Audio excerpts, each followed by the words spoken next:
નમસ્કાર મિત્રો, DG education YouTube ચેનલમાં તમારું સ્વાગત છે। મિત્રો, જીએસઆરટીસી હેલ્પરની પરીક્ષાની તૈયારી માટેની વિડિયો લેક્ચર સિરીઝના વિડિયો નંબર 4માં આજે આપણે ખૂબ જ અગત્યના 25 ટેકનિકલ પ્રશ્નોની ચર્ચા કરીશું। તો ચાલો મિત્રો શરૂ કરીએ। ઓકે, પ્રશ્ન જોઈએ તો ચીઝલનો ઉપયોગ શેના માટે થાય છે? તમને વિકલ્પ આપેલા છે ગ્રાઇન્ડિંગ, રીમિંગ, મશીનિંગ કે ચીપિંગ।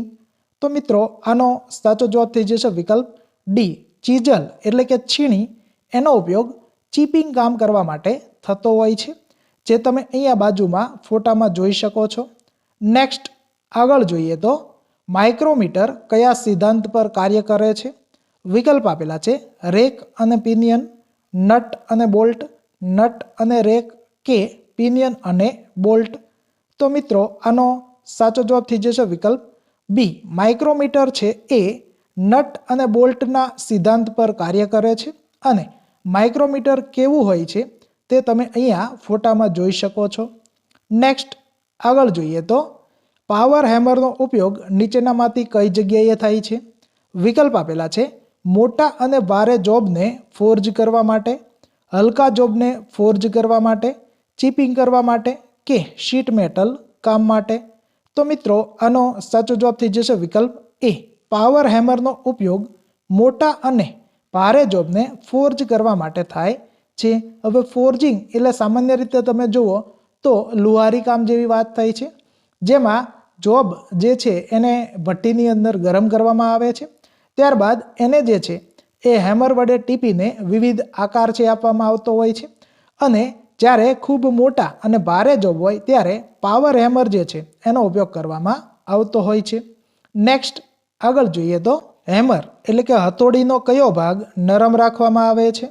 તમને વિકલ્પ આપેલા છે ફેસ, પેન, ચીક કે આઈ હોલ।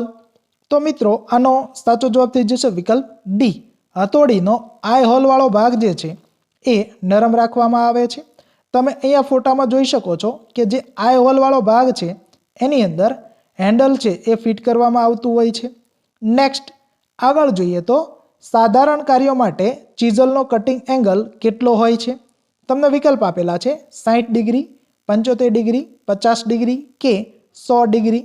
તો મિત્રો આનો સાચો જવાબ થઈ જશે વિકલ્પ એ, સાધારણ કાર્યો માટે જે ચીઝલ એટલે કે છીણીનો ઉપયોગ કરવામાં આવે છે એનો પોઈન્ટ એંગલ જે છે એ 60 ડિગ્રી જેટલો હોય છે। નેક્સ્ટ આગળનો પ્રશ્ન જોઈએ તો flat file 300 mm bastard double cut, આમાં બસ્ટાર્ડ શું દર્શાવે છે? તમને વિકલ્પ આપેલા છે લંબાઈ, આકાર, પહોળાઈ કે ગ્રેડ। તો મિત્રો આનો સાચો જવાબ થઈ જશે વિકલ્પ ડી, જે ફાઇલનું આખું નામ હોય એમાં જે બસ્ટાર્ડ લખેલું હોય એ ફાઇલનો ગ્રેડ દર્શાવે છે અને અલગ અલગ પ્રકારની જે ફાઇલ હોય તમે અહીંયા ફોટામાં જોઈ શકો છો। નેક્સ્ટ આગળ જોઈએ તો હેક્સો ફ્રેમ કઈ ધાતુમાંથી બનાવવામાં આવે છે? તમને વિકલ્પ આપેલા છે તાંબુ, mild steel, high speed steel કે હાઈ કાર્બન સ્ટીલ। તો મિત્રો આનો સાચો જવાબ થઈ જશે વિકલ્પ બી, હેક્સો ફ્રેમ માઇલ્ડ સ્ટીલમાંથી બનાવવામાં આવે છે। અહીંયા તમે જોઈ શકો છો આ ફ્રેમ છે એ માઇલ્ડ સ્ટીલમાંથી બનેલી હોય છે અને હેક્સોની જે બ્લેડ હોય એ શેમાંથી બનાવવામાં આવે છે એવું તમને પૂછવામાં આવે તો હેક્સોની જે બ્લેડ હોય છે એ હાઈ સ્પીડ સ્ટીલમાંથી બનાવવામાં આવતી હોય છે। નેક્સ્ટ આગળનો પ્રશ્ન જોઈએ તો બીએસએફ સ્ક્રૂ થ્રેડ્સનો શીર્ષ કોણ કેટલો હોય છે? તમને વિકલ્પ આપેલા છે 30 ડિગ્રી, 45 ડિગ્રી, 55 ડિગ્રી કે 65 ડિગ્રી। તો મિત્રો આનો સાચો જવાબ થઈ જશે વિકલ્પ સી, 55 ડિગ્રી। તમે અહીંયા ફોટાની અંદર પણ જોઈ શકો છો કે જે બીએસએફ સ્ક્રૂ થ્રેડ હોય એનો શીર્ષ કોણ જે છે એ 55 ડિગ્રી જેટલો હોય છે। નેક્સ્ટ કેવા પ્રકારના રિવેટ વધારે મજબૂત હોય છે અને ભારે નિર્માણ કાર્ય માટે કામમાં લેવામાં આવે છે? તમને વિકલ્પ આપેલા છે mushroom head rivet, pan head rivet, bifurcated rivet કે કાઉન્ટર સંક હેડ રિવેટ। તો મિત્રો આનો સાચો જવાબ થઈ જશે વિકલ્પ બી, પેન હેડ રિવેટ જે છે એ વધારે મજબૂત હોય છે અને ભારે નિર્માણ કાર્યના કામમાં ઉપયોગમાં લેવામાં આવે છે। પેન હેડ પ્રકારનો જે રિવેટ છે એ તમે અહીંયા ફોટામાં જોઈ શકો છો। નેક્સ્ટ કાયમી ફાસ્ટનર્સમાં શેનો સમાવેશ થાય છે? વિકલ્પ rivet, brazing, welding, soldering, nut, bolt, key, screw કે ઉપરોક્ત ABC તમામ. તો મિત્રો આનો સાચો જવાબ થઈ જશે વિકલ્પ એ. કાયમી ફાસ્ટનર્સ તરીકે રિવેટ, બ્રેઝિંગ અને વેલ્ડિંગ જે છે એનો ઉપયોગ થતો હોય છે. અને તમે જોઈ શકો છો કે સોલ્ડરિંગ જે છે એના વડે જે જોઈન્ટ બનશે એ અર્ધકાયમી પ્રકારનો હોય છે, એના વડે કાયમી જોઈન્ટ બનતો નથી. જ્યારે રિવેટ છે, બ્રેઝિંગ પ્રક્રિયા છે અને વેલ્ડિંગ છે એના વડે કાયમી જોડાણ થતું હોય છે. નેક્સ્ટ, વાહનમાં ભરેલું વાસ્તવિક વજન કોણ ઉઠાવે છે? વિકલ્પ ટાયર, ટ્યુબ, વાયર સ્પોક કે ટ્યુબમાં ભરેલી હવા. તો મિત્રો આનો સાચો જવાબ થઈ જશે વિકલ્પ ડી. આપણને એવું થતું હોય કે વાહનમાં ભરેલું જે વાસ્તવિક વજન છે એ ટાયર ઉપાડતું હશે, પરંતુ એવું નથી. લોજિકલ પ્રશ્ન છે. અહીંયા વાહનમાં ભરેલું જે વાસ્તવિક વજન છે એ ટ્યુબમાં ભરેલી હવા જે હોય એ ઉઠાવતી હોય છે. નેક્સ્ટ, આગળનો પ્રશ્ન જોઈએ તો ટાયરમાં બીટ્સ અને પ્લાય આપવાનો હેતુ શો છે? વિકલ્પ ટાયરને મજબૂતી આપવા, સરફેસ ઉપર પકડ બનાવી રાખવા, ટાયર સ્લીપ થતું અટકાવવા કે વાઇબ્રેશન રોકવા. તો મિત્રો આનો સાચો જવાબ થઈ જશે વિકલ્પ એ. ટાયરને મજબૂતી આપવા માટે જે છે એ ટાયરમાં બીટ્સ અને પ્લાય જે છે આપવામાં આવતા હોય છે. નેક્સ્ટ, આગળનો પ્રશ્ન જોઈએ તો સામાન્ય રીતે કિંગ ઇન્ક્લિનેશન તમને વિકલ્પ આપેલા છે. 1/2 ડિગ્રી કરતાં ઓછો, 1 ડિગ્રીથી 2 ડિગ્રીની વચ્ચે, 2 ડિગ્રીથી 5 ડિગ્રી કે 7 ડિગ્રી કરતાં વધારે. તો મિત્રો આનો સાચો જવાબ થઈ જશે વિકલ્પ સી, 2 ડિગ્રીથી 5 ડિગ્રી જેટલો. ટાયર સાથે સંકળાયેલો આ પ્રશ્ન છે, તમારે યાદ રાખી લેવો. નેક્સ્ટ, આગળ જોઈએ તો ટ્યુબલેસ ટાયર તો ગેરફાયદો કયો છે? તમને વિકલ્પ આપેલો છે.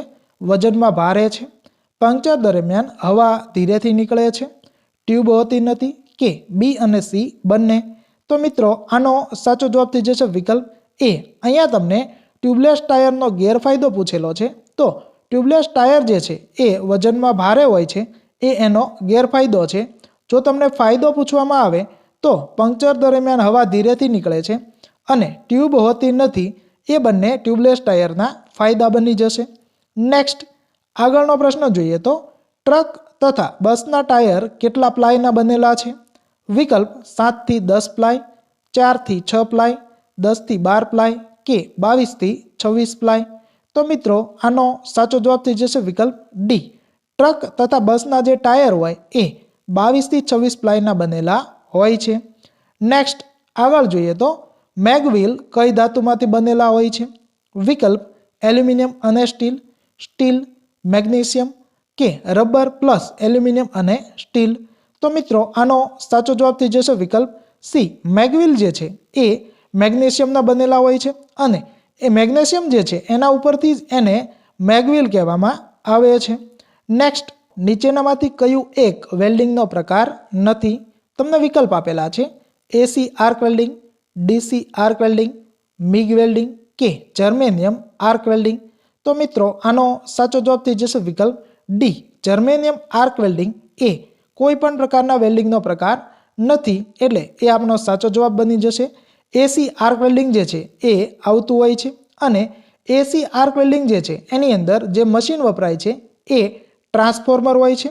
ડીસી આર્ક વેલ્ડિંગ જે છે એની અંદર જનરેટર પ્રકારના મશીન વપરાય છે. મિગ વેલ્ડિંગ પણ આવતું હોય છે અને ટીગ વેલ્ડિંગ પણ આવતું હોય છે. નેક્સ્ટ, આગળ જોઈએ તો વેલ્ડિંગ બૂથની દિવાલોને કયા રંગથી કલર કરવામાં આવે છે? તમને વિકલ્પ આપેલા છે. કાળો, સફેદ, પીળો કે લાલ. તો મિત્રો આનો સાચો જવાબ થઈ જશે વિકલ્પ એ. વેલ્ડિંગ બૂથની જે દિવાલ હોય એનો કલર કાળો કરવામાં આવે છે, કારણ કે વેલ્ડિંગ દરમિયાન જે કિરણો ઉત્પન્ન થાય છે એ કિરણો જે છે એ મહત્તમ કયા કલરમાં શોષાઈ જશે એ પ્રકારે એનો કલર નક્કી કરવામાં આવે છે. તો એ કલર કાળો બની જશે. નેક્સ્ટ, વેલ્ડિંગ ગ્લોવ્સ સામાન્ય રીતે શેના બનેલા હોય છે? તમને વિકલ્પ આપેલા છે. પીવીસી, ગાયનું ચામડું, ક્રોમ ચામડું કે ઉપરોક્તમાંથી કોઈ પણ નહીં.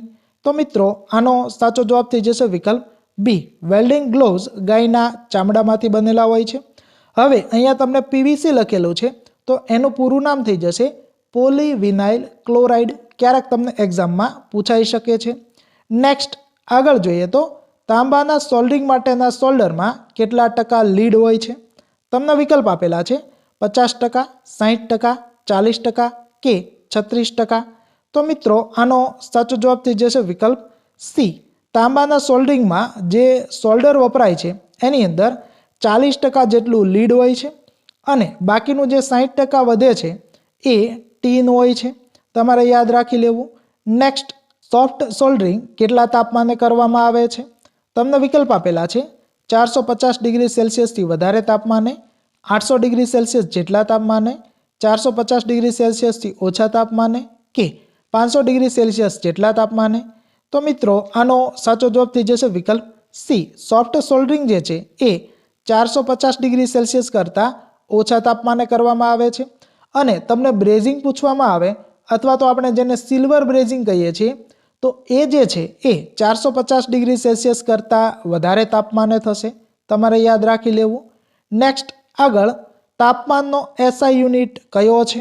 તમને વિકલ્પ આપેલા છે કેલ્વિન, જૂલ, સેલ્સિયસ કે ફેરનહીટ. તો મિત્રો આનો સાચો જવાબ થઈ જશે વિકલ્પ એ. તાપમાનનો એસઆઈ યુનિટ જે છે એ કેલ્વિન છે. પરીક્ષામાં તમને 1 થી 2 માર્કના એકમો અથવા તો યુનિટ પૂછવામાં આવશે. અગત્યના પ્રશ્નો હોય છે, તમારે યાદ રાખી લેવા. નેક્સ્ટ, આગળનો પ્રશ્ન જોઈએ તો ફોર્સનો એસઆઈ યુનિટ કયો છે? ફોર્સ એટલે ગુજરાતીમાં બળ થશે. તમને વિકલ્પ આપેલા છે પાસ્કલ, બોઇલ, ન્યૂટન કે વોટ. તો મિત્રો આનો સાચો જવાબ થઈ જશે વિકલ્પ સી. ફોર્સ એટલે કે જે બળ છે એનો એસઆઈ યુનિટ જે છે એ ન્યૂટન હોય છે. તમને પાવરનો એસઆઈ યુનિટ પૂછવામાં આવે તો વોટ થઈ જશે. નેક્સ્ટ, આગળનો પ્રશ્ન જોઈએ તો મેગ્નેટિક ફ્લક્સનો એસઆઈ યુનિટ જણાવો. તમને વિકલ્પ આપેલા છે વેબર, વેબર પ્રતિ મીટર, વેબર પ્રતિ મીટર સ્ક્વેર કે વેબર ઇન્ટુ મીટર સ્ક્વેર. તો મિત્રો આનો સાચો જવાબ થઈ જશે વિકલ્પ એ. મેગ્નેટિક ફ્લક્સ જે છે એનો એસઆઈ એકમ વેબર થઈ જશે. નેક્સ્ટ, આગળ જોઈએ તો રેઝિસ્ટન્સનો એકમ જણાવો. તમને વિકલ્પ આપેલા છે ઓમ, ફેરાડે, હેનરી કે વેબર. તો મિત્રો આનો સાચો જવાબ થઈ જશે વિકલ્પ એ. રેઝિસ્ટન્સનો એસઆઈ એકમ ઓહમ હોય છે, જેને કંઈક આ પ્રકારે દર્શાવવામાં આવે છે. તમને કેપેસિટન્સનો એકમ પૂછવામાં આવે તો ફેરાડે બની જશે. તમને જે વિદ્યુત પ્રવાહ છે એનો એકમ પૂછવામાં આવે તો એમ્પિયર બની જશે. તમને વોલ્ટેજનો એકમ પૂછવામાં આવે તો વોલ્ટ બની જશે. ઓકે મિત્રો, તો આ હતા આ ભાગના પ્રશ્નો. તમારે આ તમામ પ્રશ્નો છે એની PDF ફાઇલ જોતી હોય અને વધુ માહિતી માટે તમે અમારી ટેલિગ્રામ ચેનલ છે એમાં જોડાઈ શકો છો, જેની લિંક વિડીયોના ડિસ્ક્રિપ્શન બોક્સમાં આપેલી છે. તમને આ પ્રકારના વિડીયો પસંદ હોય તો વિડીયો લાઇક કરો, તમારા મિત્રો સાથે શેર કરો. ચેનલમાં નવા હોય તો ચેનલને સબસ્ક્રાઇબ કરો. Thank you for watching friends.